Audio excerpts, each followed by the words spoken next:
호사나 성가대의 은혜로운 찬양 진심으로 감사드립니다.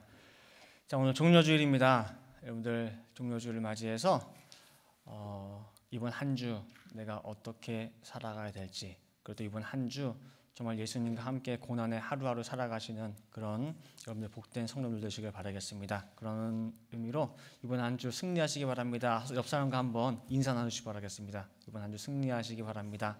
또 예수님의 고난을 내 몸에 채우시기를 바랍니다. 예, 그래요. 자, 오늘 우리 사회에 보시는 장로님께서 봉독하신 마가복음 11장 1절부터 10절 말씀으로 은혜 나누신 말씀의 제목은 나귀 새끼를 타고 입성하신 예수님입니다. 나귀 새끼를 타고 입성하신 예수님. 오늘은 종료주일로서 예수님의 그 33년 생애 가운데에 마지막 한 주입니다. 예수님은 전 생애를 통해서 예루살렘에 몇 번 입성을 하셨느냐 할 때에 총 7번을 올라가셨습니다. 총 7번 하셨는데 그 중에 마지막 7번째 입성이 바로 오늘 예루살렘에 들어가시는 입성입니다. 그 마지막 입성에 많은 사람들이 나와서 호산나를 외칩니다. 다윗의 자손이여 우리를 구원하소서. 종려나무 가지를 흔들면서 외치는 영광스러운 왕의 입성입니다. 그래서 그 당시에 종려나무 가지를 흔들면서 환영한다고 하는 것은 전쟁에서 큰 승리를 하고 개선할 때에 왕이나 그 장군에게 대하는, 환영하는 그런 모습이 바로 종려나무 가지를 흔들고 환영하는 모습입니다. 따라서 오늘 예루살렘에 들어가시는 예수님의 그 모습은 어떤 마리아의 아들, 유명한 선지자로서의 입성이 아니라 왕으로서의 입성입니다.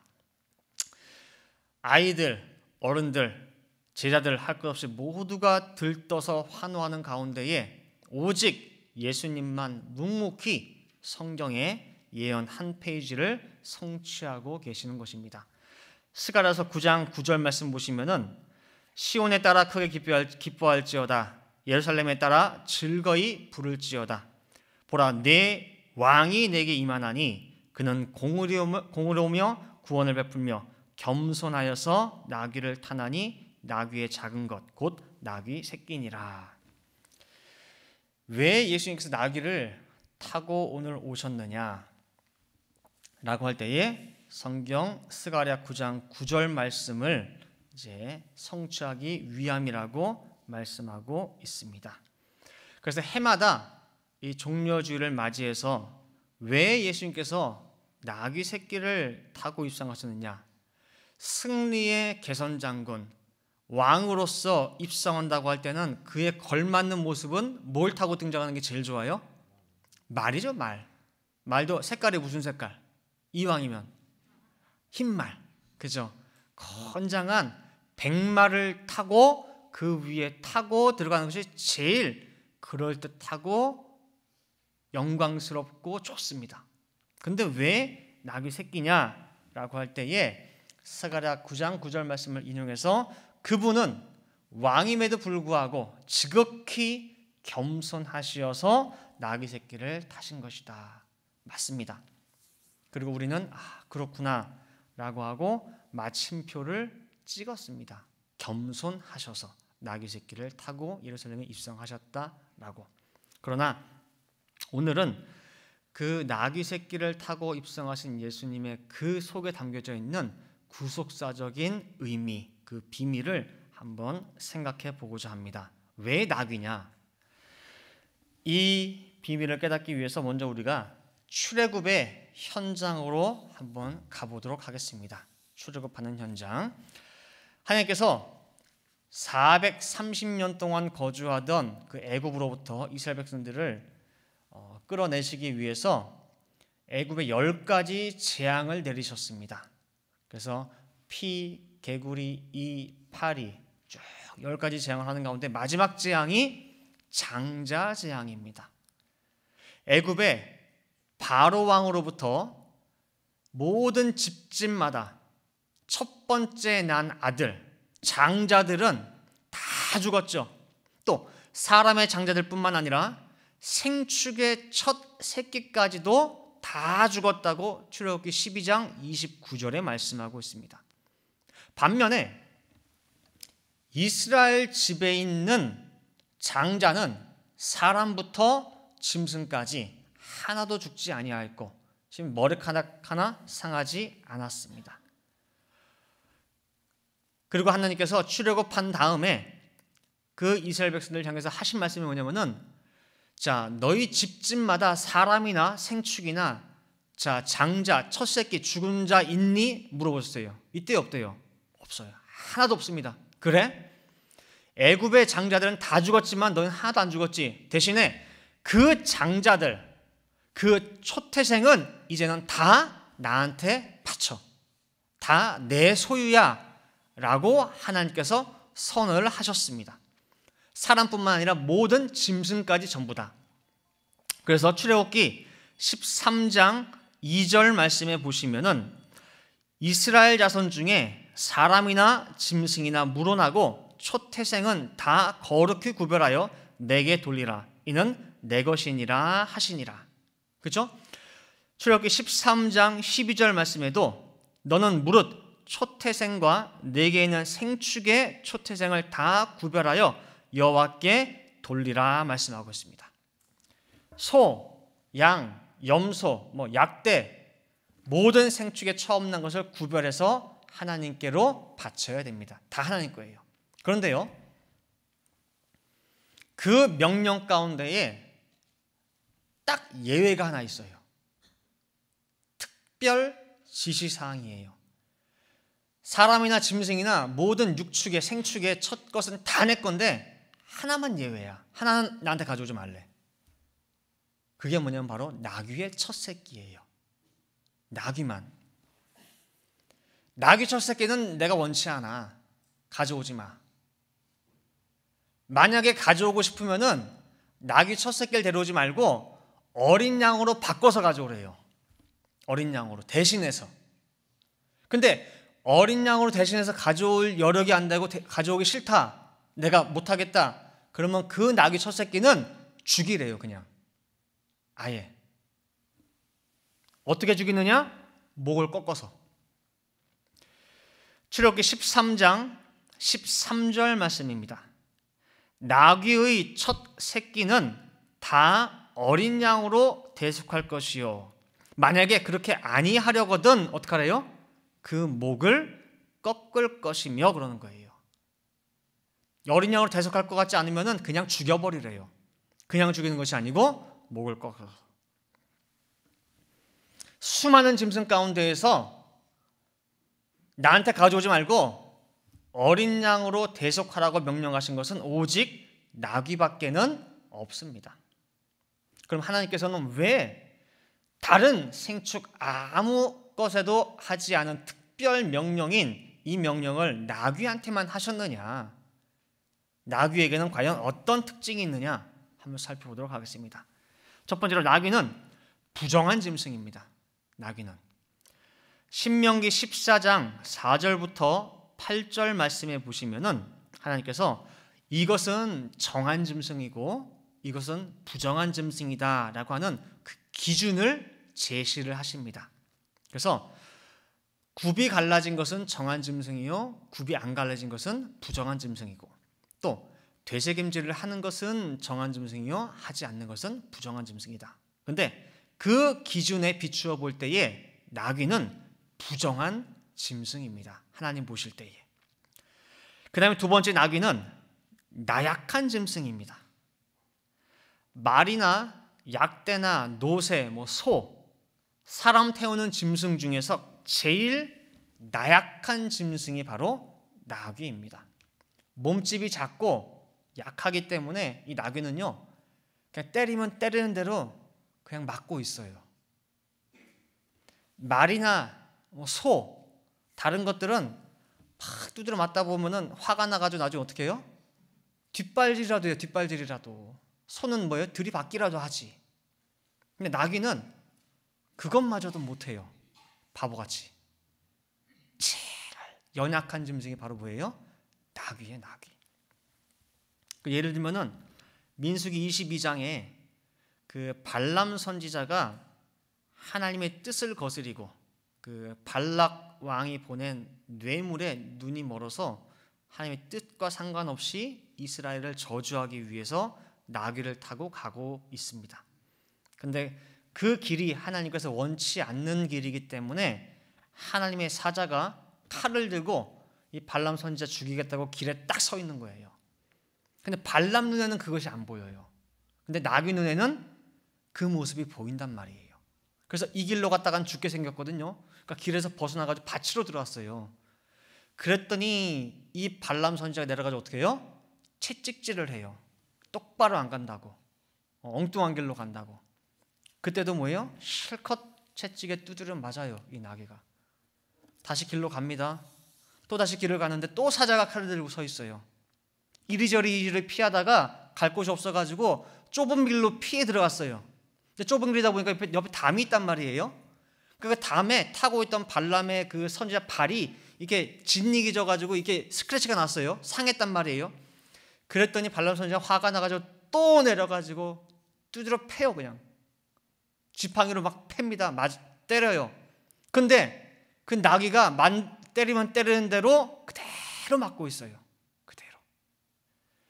민수기 22장 23절 말씀 보니까 나귀가 여호와의 사자가 칼을 빼어 손에 들고 길에 선 것을 보고 길에서 떠나 밭으로 들어간지라 발람이 나귀를 길로 돌이키려고 채찍질하니 그랬어요. 민수기 22장 25절 말씀에도 나귀가 여호와의 사자를 보고 몸을 담에 대고 발람의 발을 그 담에 비비어 상하게 하매 발람이 다시 채찍질하니. 주인이 때리면 때리는 대로 그냥 맞고 있는 게 뭐예요? 이 연약하고 불쌍한 짐승이 나귀인 것입니다.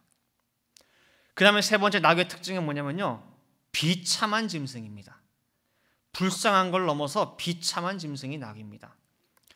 나귀는 아까 말씀드린 대로 부정한 짐승입니다. 그리고 죽으면은 더 부정한 취급을 받게 되어 있습니다. 그래서 그 당시 관습으로 나귀는 땅에 묻지를 않습니다. 죽어도. 어떻게 하느냐? 죽으면 그냥 들판에 그냥 던져버려요. 그러니까 죽어서도 비참하게 아무렇게나 버려지는 존재가 바로 나귀라는 것입니다. 삼손이, 우리 여러분들 알고 있는 사사 삼손 있죠? 힘센 삼손이 이제 블레셋 사람들이 자기를 죽이겠다고 막 달려와요. 그런데 갑자기 들이닥치는 바람에 손에 무기가 없단 말이에요.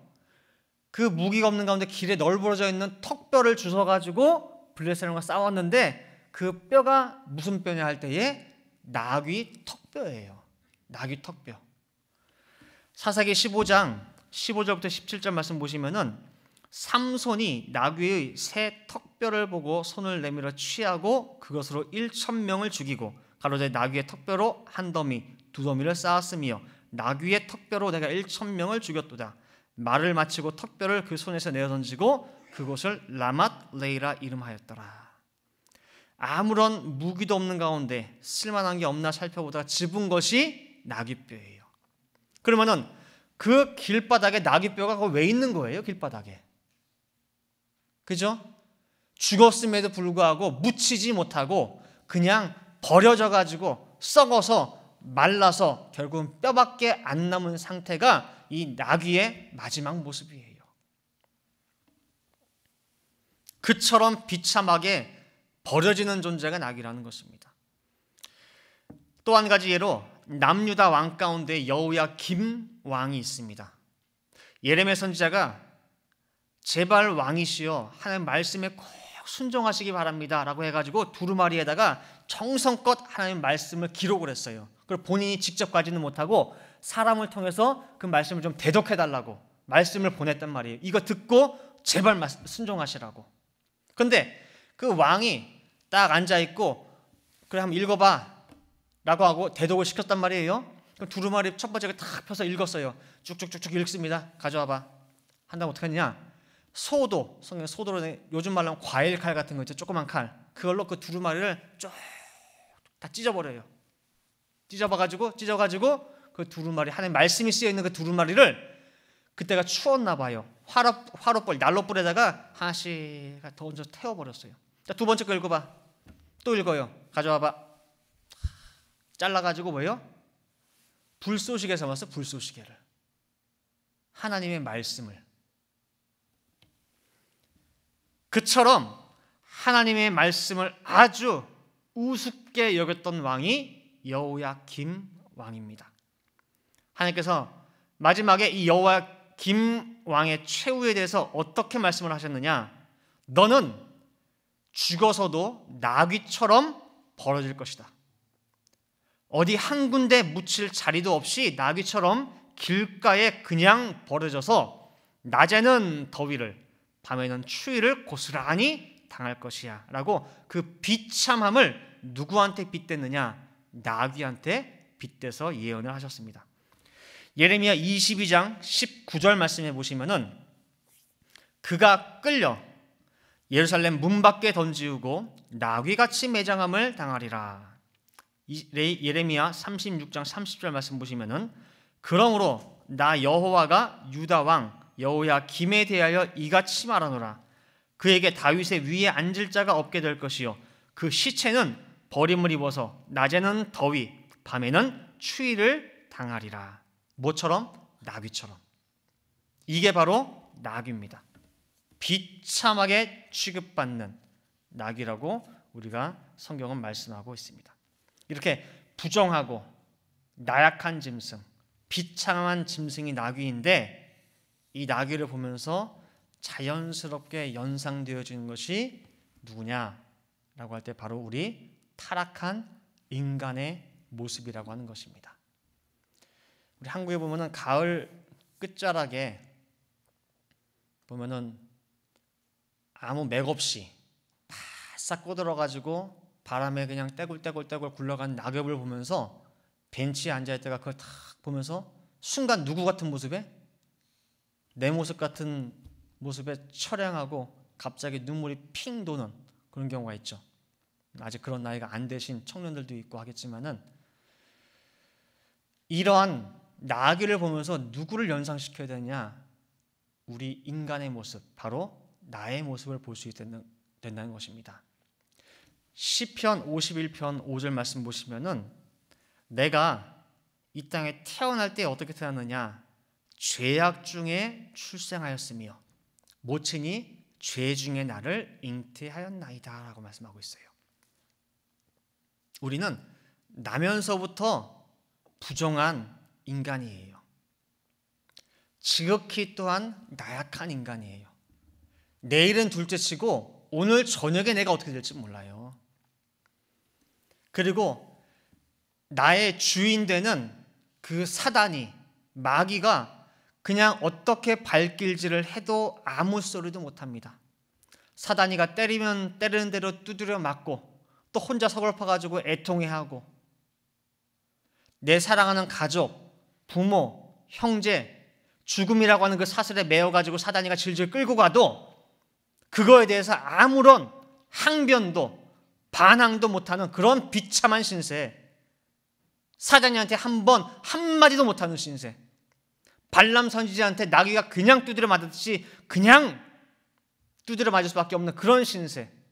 그러면서도 이 땅에서 잘났다고 조금 뽐내고 성공했다고 떠들어대고 아무리 성공하고 잘나면 뭐합니까? 결국은 지옥불에 떨어질 그런 존재. 오이니 상추니 수박이니 다른 피조물들은 하나님께서 하나 둘 셋 계수할 수 있는 자격이 되지만은 죄악된 인간은 수에칠 가치도 없다고 하는 그런 비참한 신세, 그런 존재, 그게 바로 우리라는 거예요. 이사야 2장 22절 말씀 볼 때에 너희는 인생을 의지하지 말라. 그의 호흡은 코에 있나니 수에 칠 가치가 어디 있느뇨. 아무데나 갖다 버려도 아무도 신경 쓰지 않는 존재, 그런 나귀 같은 존재가 바로 우리 인간입니다. 그런데 그 비참한 나귀를 아무도 안 챙기는데 누가 챙기느냐? 하나님이 챙기셨어요. 나귀 첫 새끼는 당연히 목이 꺾여서 죽여야 됩니다. 한 가지 살리는 방법이 있는데 어떻게 살리느냐? 어린 양으로 대신 값을 치르면 그 나귀 새끼를 살릴 수가 있다라고 했습니다. 근데 아무도 돌보지 않는 그 나귀 새끼를 누가 지금 챙겼어요? 예수님이. 요한복음 1장 29절 말씀에 예수님이 곧 세상 죄를 지고 가는 어린 양이라고 말씀하고 있어요. 아까 나귀 새끼를 죽지 않고 살릴 수 있는 방법은 뭐밖에 없다고 했죠? 어린 양으로 대속하는 방법밖에는 없다고 했습니다. 나귀 같은 비참한 우리 한 사람 한 사람을 위해서 어린 양 되신 예수님이 대신 값을 치르시고 살리시겠다는 것입니다. 그런데 문제는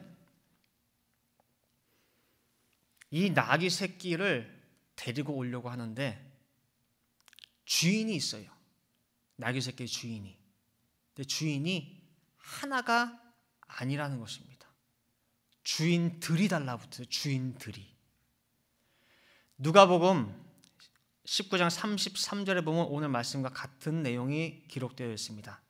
누가복음 19장 33절 말씀 보시면은 나귀 새끼를 풀 때에 그 임자들이 이르되 어찌하여 나귀 새끼를 푸느냐라고 말씀하고 있어요. 여기 보니까 임자라고 하는 단수가 아니라 임자들이라고 하는 복수입니다. 주인들이에요. 이 자그마한 나귀 새끼 하나에 무슨 주인들이 이렇게 많습니까? 나귀 새끼 하나 데려오는데 허락 맡아야 될 주인들이 왜 이렇게 많으냐 그 말이에요. 붙잡고 있는 주인들이 왜 이렇게 많냐 그 말이에요. 이 나귀 새끼가 우리 모습입니다. 우리 한 사람 한 사람 나 하나를 빼내오는데 우리를 붙잡고 있는 주인들이 하나가 아니라는 말이에요. 웬 주인들이 그 속에 버글버글 많냐 그 말입니다.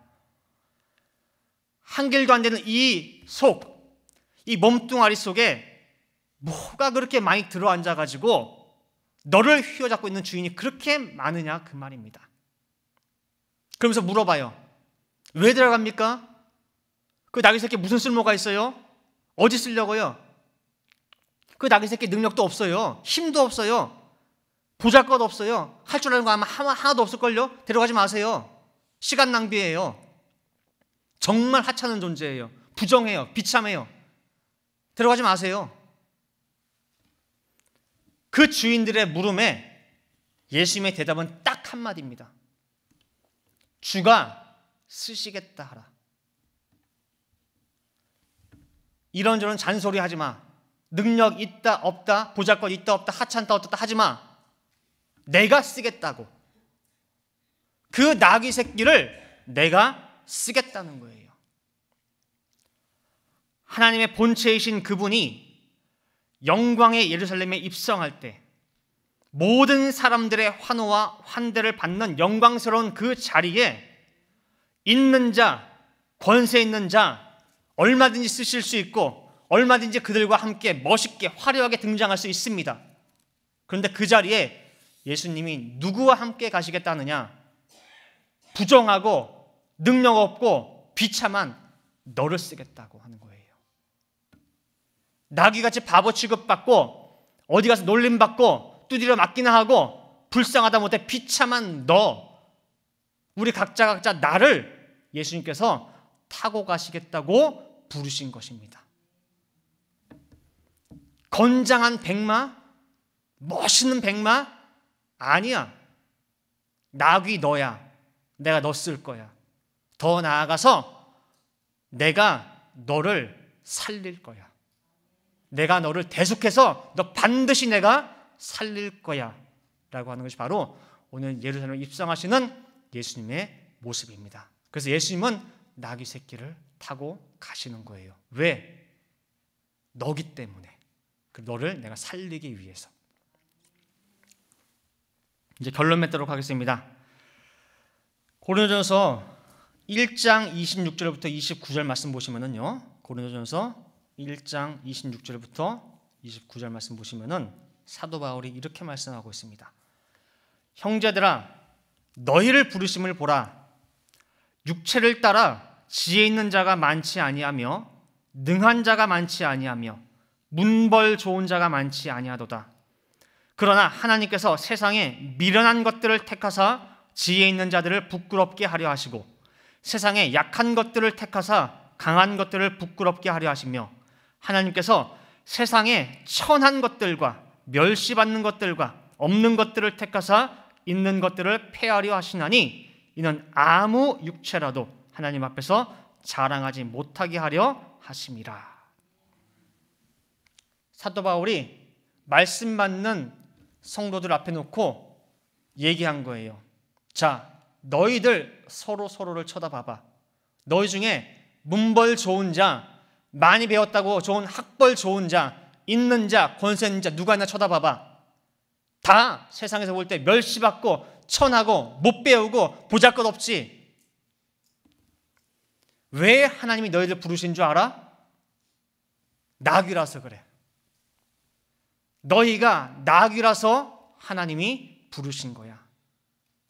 나귀는 자기가 얼마나 부정한 존재인지, 얼마나 나약한 존재이지, 얼마나 비참한 존재인지를 알아.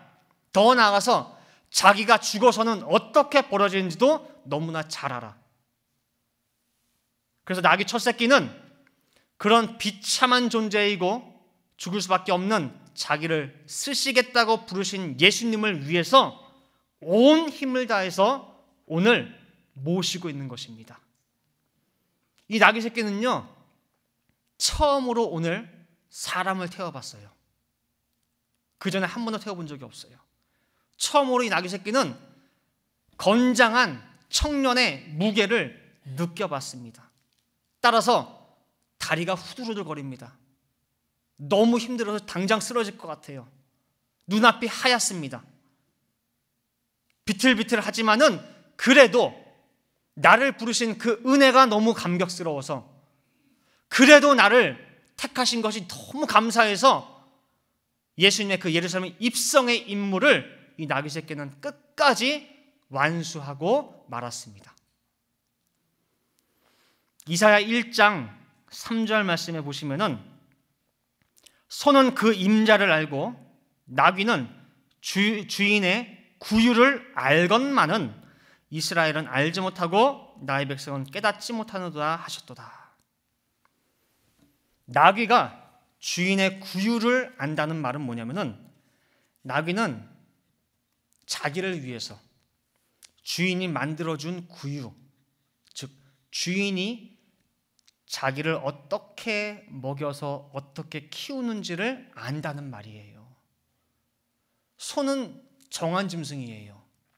정한 짐승이니까 주인이 사랑할 만해, 주인이 아낄 만해. 나는 왜? 나는 부정한 짐승인데 그럼에도 불구하고 주인이 나를 위해서 이렇게 나를 먹여주고 키워주고 입혀주고 하는 것을 나귀가 안다는 거예요. 오늘 종려주일, 예수님께서는 이 땅에서의 마지막 한 주를 그 누구도 아닌 나귀 새끼와 함께 시작을 하셨습니다. 그리고 오직 나귀만 예수님의 그 은혜를 알고 예수님을 모실 수가 있습니다. 이제 내일부터 우리 고난주간 특별 성회로 모이게 됩니다. 여러분들 꼭 참석하시길 바랍니다. 그리고 여러분 자녀들도 꼭 데리고 나오시기 바랍니다. 만약에 자녀들이 숙제가 많다, 공부할 게 많다, 그러면은 교회 와서 하라고 하세요. 방 하나 내드릴 테니까. 교회 마당이라도 밟는 훈련을 시키시기 바랍니다. 이런 각오와 결심 없이 우리가 어떻게 나귀가 되어서 내 모든 것을 헌신해서 예수님을 모실 수가 있겠습니까? 그렇죠? 그러니까 이번 한 주 우리 심령이 나귀 새끼와 같이 돼서 아무짝에도 소용없는 불쌍하고 비참한 나 같은 것을 왜 부르셨는지, 어째서 부르셨는지, 또 나 같은 것에게 어떻게 이런 사명을 주셨는지 깊이 헤아려 보시는 가운데에 그 부르심에 화답하시고 감사하시는 그런 복된 한 주 되시기를 바랍니다. 그리고 이제는 오늘 예수님을 그 등에 태운 나귀 새끼처럼 내 온 힘을 다해서 정성 다해서 뜻을 다해서 당신만을 내가 섬기겠다, 모시겠다 다짐하시는 모든 성도님 되시기를 간절히 바라겠습니다. 다 같이 기도하시겠습니다.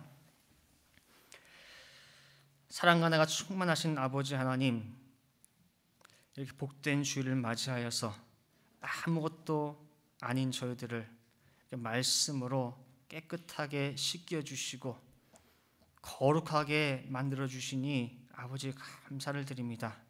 오늘 나귀 새끼를 통하여 우리 각자 내 모습을 돌아볼 수 있도록 인도하신 그 은혜에 너무너무 아버지 감사를 드립니다. 영광스러운 그 자리에 모든 사람들이 환호하며 바라보는 그 자리에 그 이목이 신경 쓰여서라도 그 자리에 걸맞는 백마를 타고 등장할 수도 있건만 예수님께서는 그 모든 이목을 다 뒤로 하고 오직 한 마리 나귀 새끼를 더 귀하게 여기셔서 그 나귀 새끼를 타고 입성하시는 모습을 저희들 살펴보았습니다. 그 사랑의 대상, 온전히 마음을 다하시고 내가 너를 꼭 살릴 거야 라고 하신 그 대상이 2000년 그 나귀 새끼가 아니라 바로 나귀 새끼와 같은 바로 나임을 저희들 오늘 주시는 말씀을 깨달았사오매 아버지 하나님, 비참하고 부정하고 아무짝에 쓸모없는 나를 그래도 쓰시겠다고 하며 그 부르심에 응답하고 화답하고 또한 감사할 수 있는 저희 모든 성도님 될 수 있도록 인도하여 주시옵소서. 그 은혜를 알기에 이 나귀 새끼는 오늘 예루살렘의 입성에 하나라도 예수님께 누를 끼칠까 봐 끝까지 온 힘 다여 그 사명을 완수하였습니다. 아버지 하나님, 우리 각자 우리 모든 성도님들 언제까지 나의 부족함을 탓할 것이 아니라 작은 것이라도 나를 부르신 그 은혜에 화답하는 마음으로 일할 수 있게 도와주시고, 특별히 이번 한 주 고난주간입니다. 고난주간에 하루하루 예수님께서 어떻게 걸으셨는지 그 발자취를 쫓아갈 수 있는 우리 모든 성도님들 될 수 있도록 인도하여 주시옵소서. 감사드리며 이 모든 말씀 사랑이 많으신 예수 그리스도 받들어 기도 올리옵나이다. 아멘.